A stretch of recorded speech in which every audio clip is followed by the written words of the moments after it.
Bien, me demoré un poquito más porque estuve viendo un poco la existencia, porque si bien yo les dije que no era asistencia obligatoria, para mí es muy importante la asistencia al curso que tengan cuando vaya a corregir los exámenes y tenga que ser más contemplativo en algún caso que otro. La presencia de ustedes está mucho más importante que la mía. Yo podría ponerles un grabador, una cinta, ustedes escuchar, pero ustedes tienen que estar. No hay asistencia obligatoria, lo reitero para que quede bien entendido, no les estoy tomando asistencia, sino que estoy haciendo yo un control mío para saber quiénes estuvieron y quiénes no, porque, vuelvo a decirles, de 66 personas, habrá sido tan mala mi primera charla que vinieron 33, pero bueno, esperemos mejorar ahora o ver qué es lo que pasa. Así que por eso fue mi demora.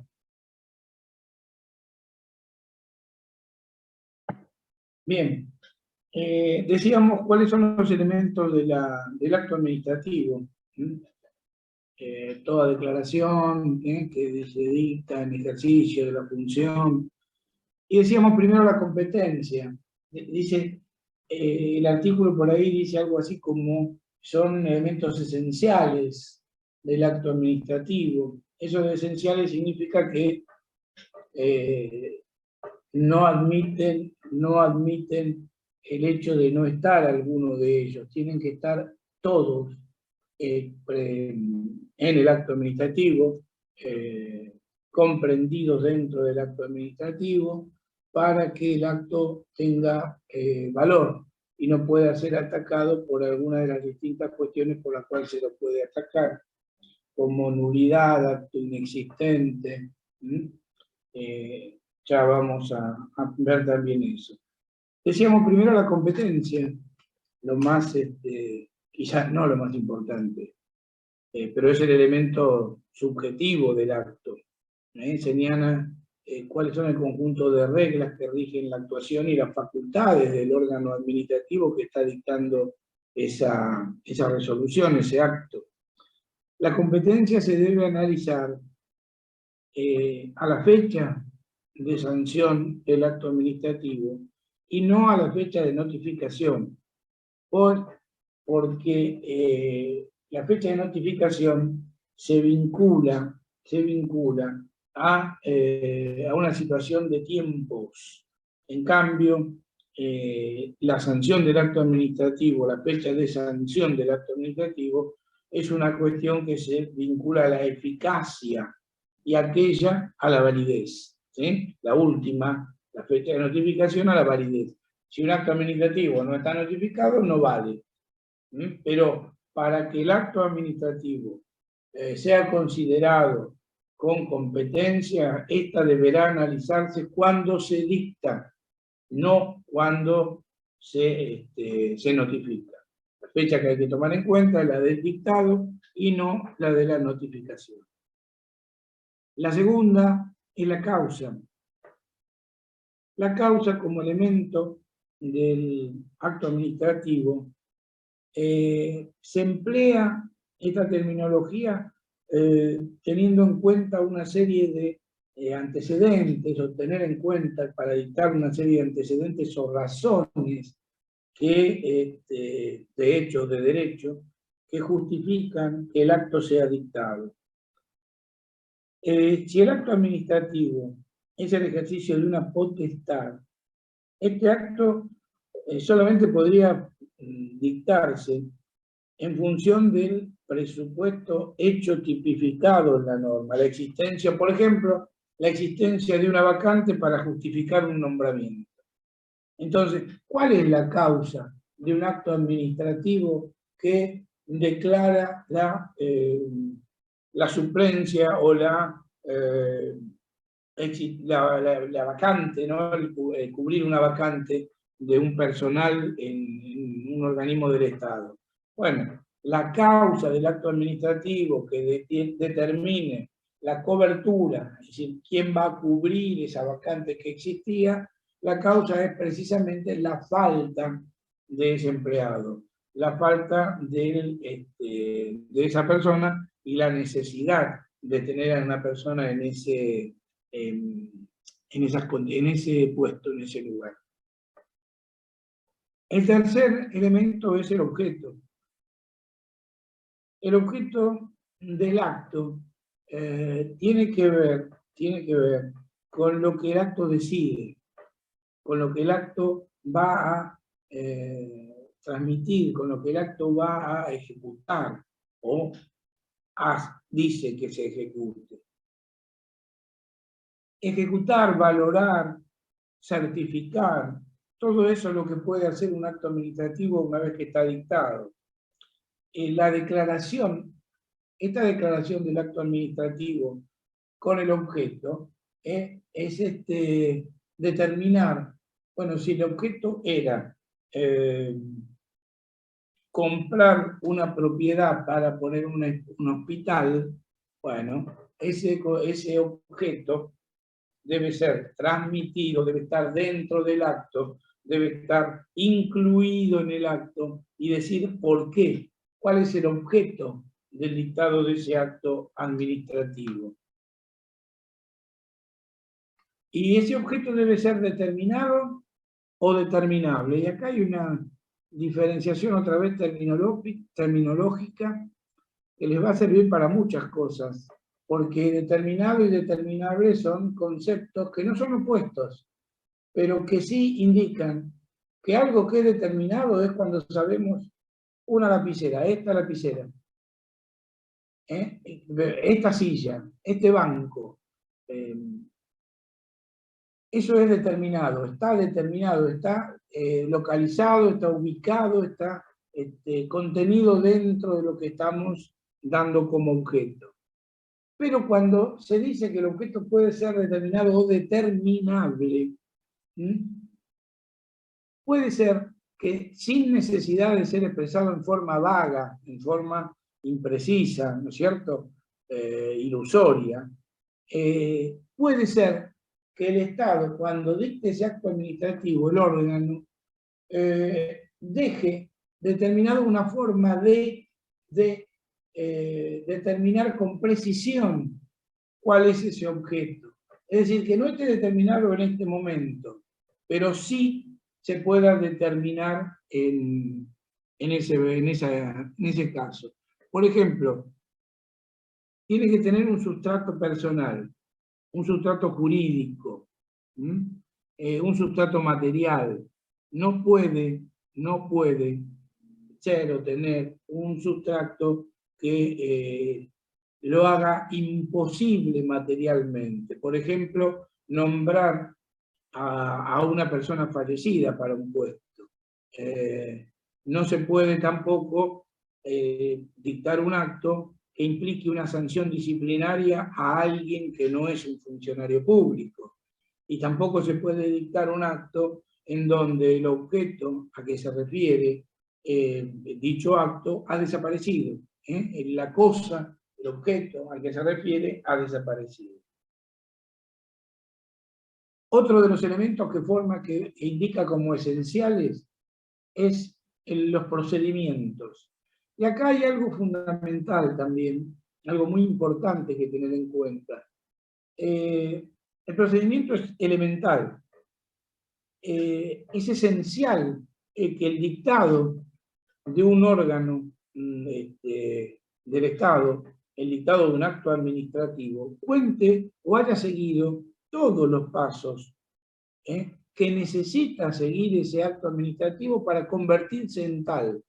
Es decir, un acto administrativo define una situación después de define algo que se está tratando en ese expediente, define cuando el expediente ha transitado por las diversas fases, instancias, pasos que la ley de procedimiento administrativo determina para que se dé cumplimiento y se dicte con validez ese acto administrativo. Por ejemplo, el nombramiento de un profesor universitario solo podrá ser dictado, un acto administrativo que lo dicte, después de una serie de actos que componen un procedimiento, como por ejemplo, llamar a concurso, la inscripción de esa persona, es decir, todo aquello que va sucediendo trata del procedimiento. Cuando ustedes ven un expediente judicial o administrativo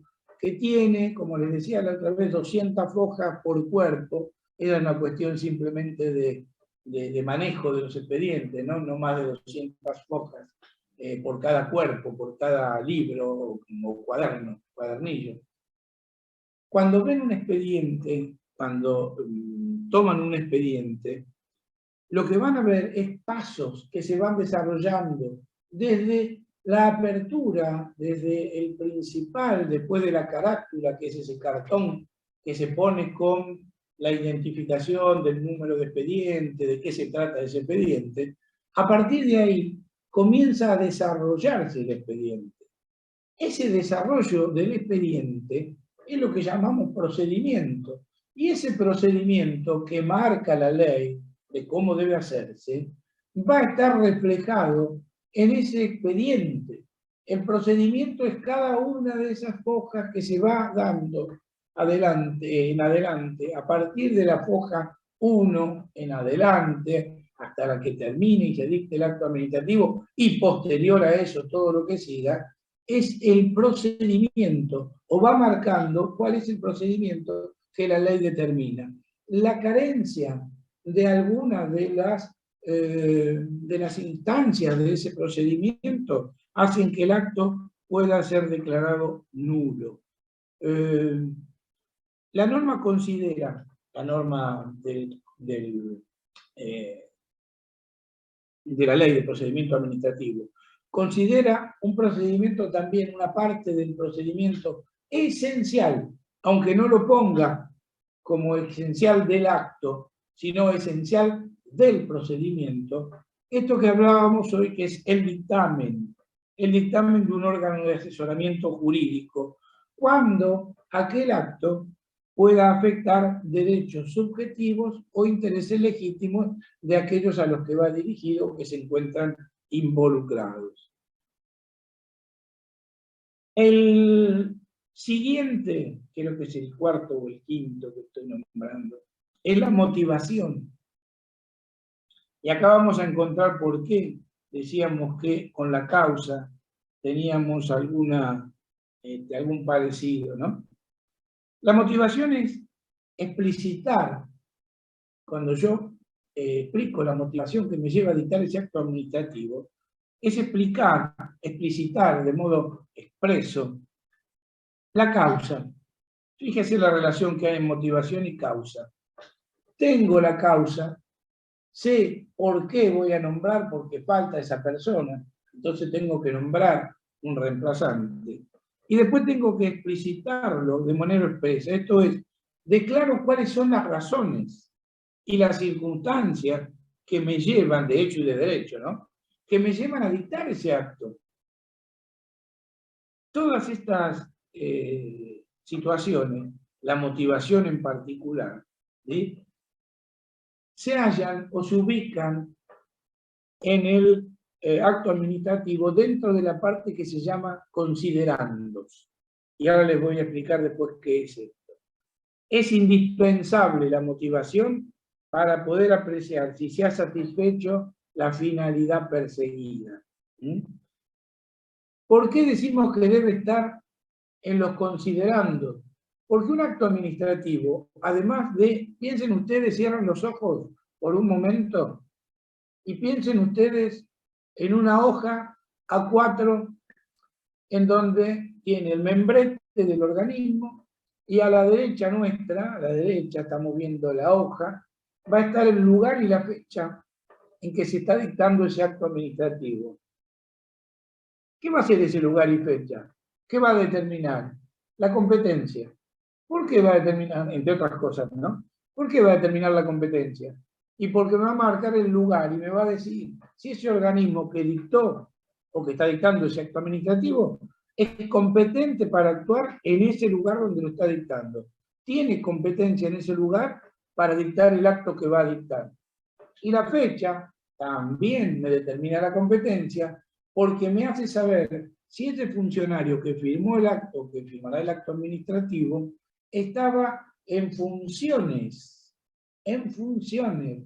Recuerden ustedes, cuando definimos acto administrativo, es una declaración que dicta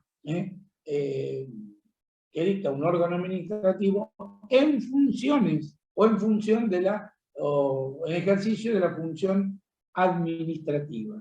Entonces, la motivación es qué lo ha llevado a dictar el acto y vamos a ubicarla dentro de esa segunda parte que se llama considerando. La primera parte son lo que llamamos los vistos o resultandos, ¿sí?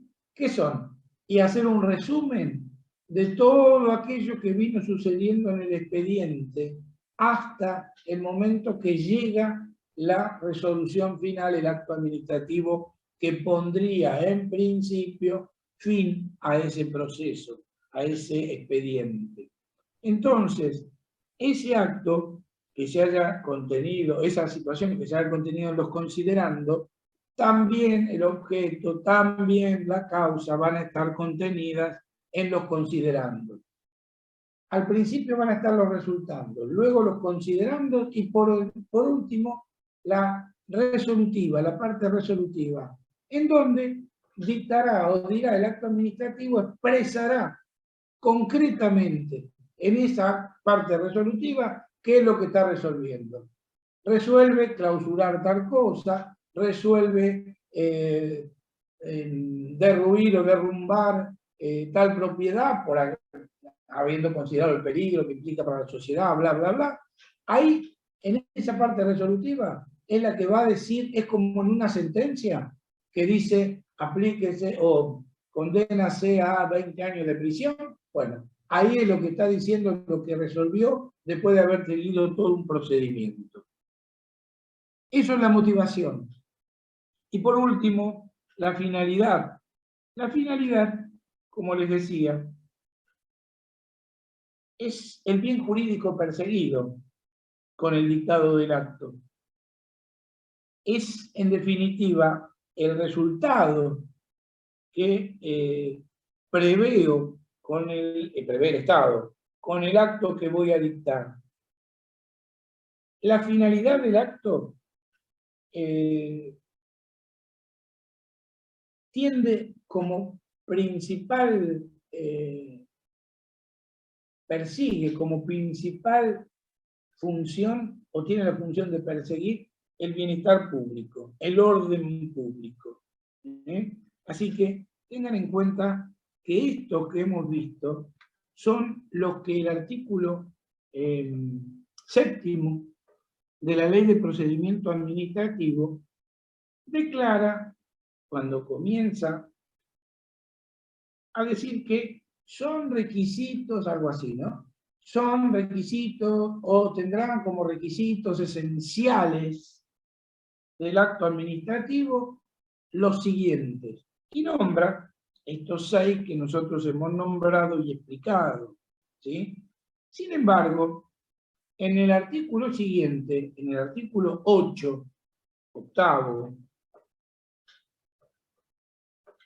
la Ley de Procedimiento agrega algo más y dice que el acto administrativo tiene que manifestarse de acuerdo a una forma expresamente y por escrito, perdón, una forma expresamente y por escrito, indicando una serie de cuestiones que hacen a la forma que tiene que tener el acto. A eso que yo les dije, lugar y fecha, vistos o resultandos, y poner todo lo que ha sucedido durante el transcurso del expediente, los considerandos, es decir, toda la parte razonada de ese acto administrativo, donde se valora la finalidad del elemento teleológico, el objeto, la causa, entra todo en una misma consideración, por eso se llama considerando, ¿no es cierto? Porque considera, porque razona quien va a dictar el acto, por qué lo va a dictar, cuáles son los condimentos que tiene para dictarlo.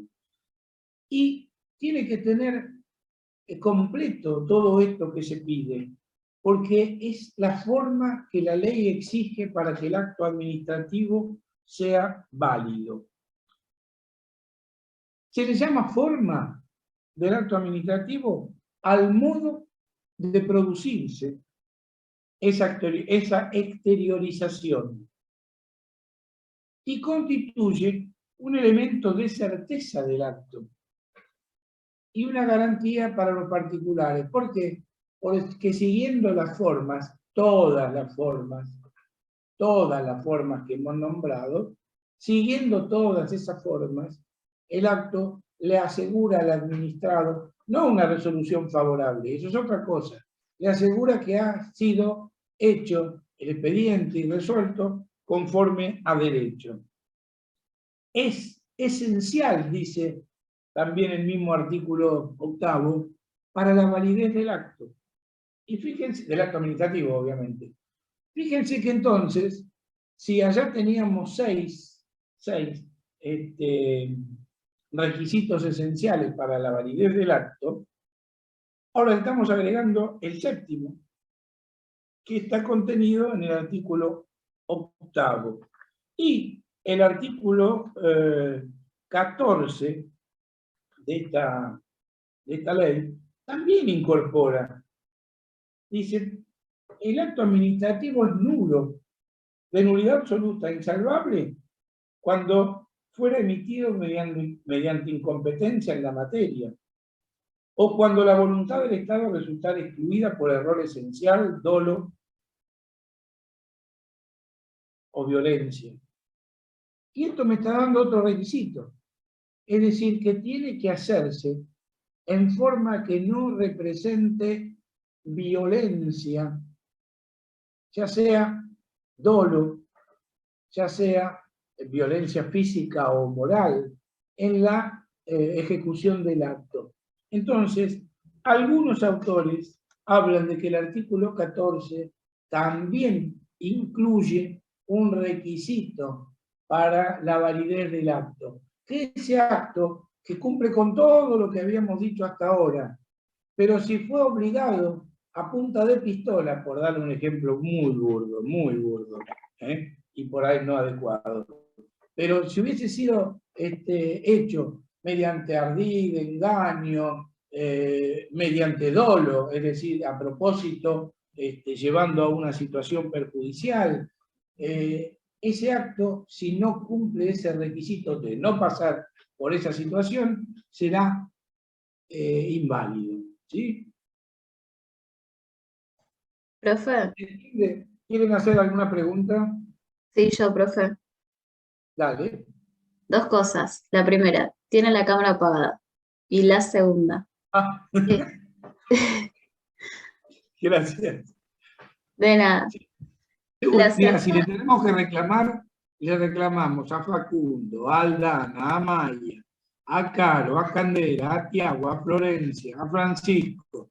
Y después tengo, si miro la otra parte de la pantalla también, pero gracias por avisarme porque no quería visualizarme. Decime, y la la otra. segunda es con respecto a los considerandos.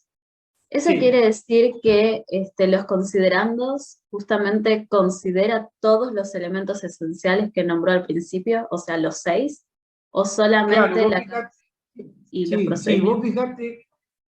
fíjate que incluso de aquellas cuestiones que por ahí quedan determinadas, porque, a ver, la competencia en razón eh, del territorio ya se ve en la fecha, donde, en el lugar y fecha, ¿no es cierto?, donde se dicta. Ya está determinada ahí. Si yo soy de Lomas de Zamora, de la Municipalidad de Lomas de Zamora, y dicto un acto administrativo que arriba dice Avellaneda, o dicto algo para Avellaneda, no, evidentemente no tengo competencia territorial. La competencia temporal se da por la fecha. Abajo de todo, al final, vamos a tener la competencia en razón de la jerarquía o del grado. ¿Por qué? Porque quien va a firmar, debe estar firmado obviamente, es el titular de esa competencia. El que tiene la competencia para emitir esos actos. Y va a tener que poner sello y firma para determinar si esa competencia existe o no. Pero la competencia no se termina de determinar nada más que con eso. Eso es fundamental, obviamente. No pueden faltar. Pero dentro del razonamiento que hacen los considerandos, que es casi por cuestión natural, la parte más larga, la parte más extensa, tanto de una sentencia judicial como de una resolución administrativa, porque precisamente porque implica todo un razonamiento. Es decir, cuando empieza a razonar la administración o un juez en una sentencia, empiezan diciendo que se presenta fulano de tal, que grime tal cuestión, que el Estado, que esto, que aquello, que se ha aprobado tal cosa, tal otra, y va haciendo todo un razonamiento, toda una consideración de cada cosa que se ha llevado a cabo de acuerdo al procedimiento para ese expediente, y va marcando en qué fojas lo va poniendo. Entonces va diciendo foja 18, foja 26. ¿Para qué? Para que cuando se lea la resolución, cuando lean la resolución, sepan mucho más fácil, porque imagínate que un expediente de 200 fojas no es muy difícil, pero cuando los expedientes tienen 8, 10, 20 cuerpos o más, aunque no te parezca real, buscar, si no tenés marcada la foja de lo que está diciendo, imagínate que te lleva un día por cada cosa que te están citando en una resolución. Entonces, en esa resolución se meten como en una procesadora todo y habla de todo. De todos estos que nosotros decimos, de todas estas cosas, de dónde surge la competencia, cuál es la causa que determina, dónde está el objeto, cuál es el objeto, que se han seguido todas las normas. Generalmente, los últimos párrafos, va a decir que se han seguido las normas procedimentales establecidas en la ley número tal, en el decreto ley número tal, haciendo alusión precisamente al procedimiento. Así que sí, la parte de considerando es la parte donde prácticamente van a estar comprendido todo. Él va a decir, porque si hay un planteamiento de incompetencia de la actuación de ese señor, que muchas veces, de esa administración, de ese órgano, ¿no es cierto?, que va a actuar mediante ese señor que firma, él va a tener que tratarlo como una parte litigiosa o discutida de ese expediente. Si decimos, la administración dice una cosa y yo digo otra, esta pared tiene más de la altura permitida, y yo digo no, esta pared tiene la altura permitida, bueno, más allá que eso se puede probar de alguna manera, vamos a discutirlo de alguna manera, eso lo va a tratar dentro de los considerandos, y va a decir que él plantea tal cosa, que eso no le parece correcto porque en función de la ordenanza número tal, bla, bla, bla, y va a fundamentar todo lo que va a decidir o por qué va a decidir como decida. Cuando uno lee una resolución administrativa, acto administrativo, o lee además también una sentencia, uno va, como vieron si juegan a las cartas, que antes se jugaba, ahora ya hay otro juego, pero se decía orejeando, ¿no? Se ponía la carta despacito, así, por si tenían del mismo palo, bueno. Uno va, si va siguiendo los considerandos, no me van a poner esas cosas en el examen, pero si va siguiendo ese razonamiento, ya va advirtiendo cuál va a ser la resolución. ¿Por qué? Porque está muy bien, está organizado esa resolución. Y él la va diciendo, descartando, él el que la dicta, ¿no es cierto?, la administración en este caso, descartando cosas una por una, aceptando o no aceptando otras manifestaciones del administrado, y al final, cuando termina toda esa función, dicta el dictado de la resolución final del acto administrativo. Y no me acuerdo qué. Puede plantearle la incompetencia Y esa incompetencia también no la va a rebatir con el lugar y fecha y la firma solamente, sino que tendrá que decir que yo intervine acá y ahora estoy firmando y sacando este acto administrativo porque tal ley, tal decreto, tal resolución me habilita a mí, porque tengo competencia para ello, por lo que fuere, para entender en esta situación. ¿Se entiende, Nadine, o menos que antes? Sí, profe, se entiende. Sí, sí. Bueno, gracias. Mejor. No, gracias a ¿Alguien usted. más? ¿Alguien más? Ah, me voy a poner visible. Solamente cuento con el movimiento de Natalia y de Nadine. Hiciste bien en avisarme porque no me había dado cuenta.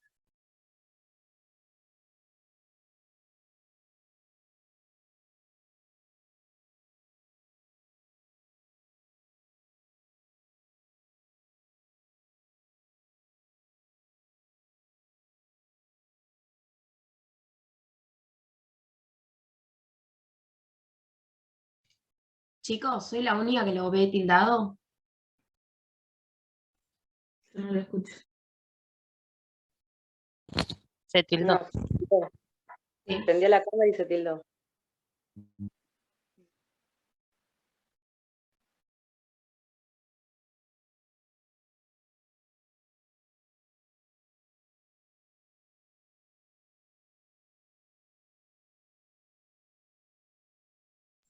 El profe salió.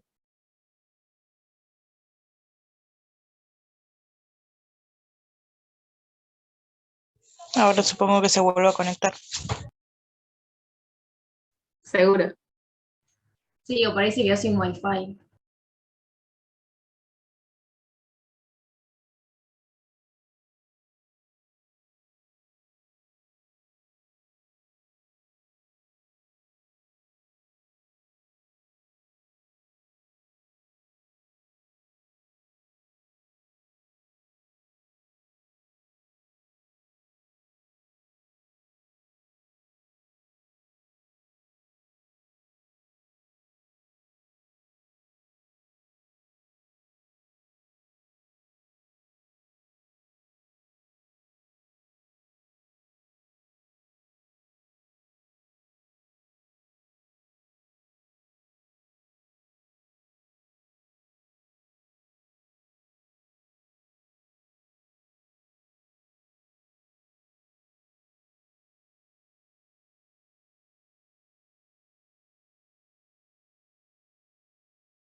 No, todavía no.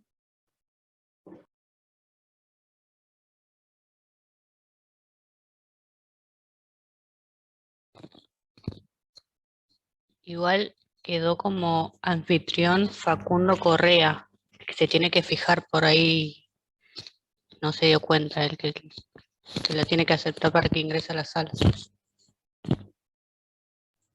Creo que como es su Zoom, puede entrar sin autorización, porque el link lo tiene él, me parece, porque me ha pasado en otras clases. Y me parece que sí puede ser. Bueno, que se haga cargo Facundo de la clase. A la última te echamos la culpa a vos. Dale. Y el profe no volvió porque Facundo no le dio autorización. Bueno, entonces es hora libre. Qué genio del profe. Sí, ¿qué hacemos? ¿Le mandamos un mensaje por Classroom? Yo calculo que sí, porque tampoco figuró como para aceptarlo ahora. Claro. Ahí le escribo Igual por el- ya falta 1 minuto para que termine todo esto. Así que... Pero sí, podríamos escribirlo. Ya podríamos salir y ver si nos conectamos en el próximo. Claro. ¿Dentro de cuánto? No sé.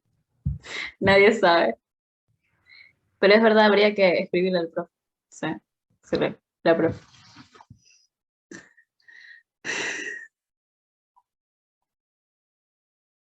¿No está en el grupo de WhatsApp del profe? Creo que no. No, igual dijo que no se iba a unir porque forma parte de nuestra privacidad. Pongámosle. Ojo con lo que sube en el WhatsApp. Ah, el profe infiltrado. No, pero no. Ahí le escribí por el Classroom a ver si responde algo. Dale.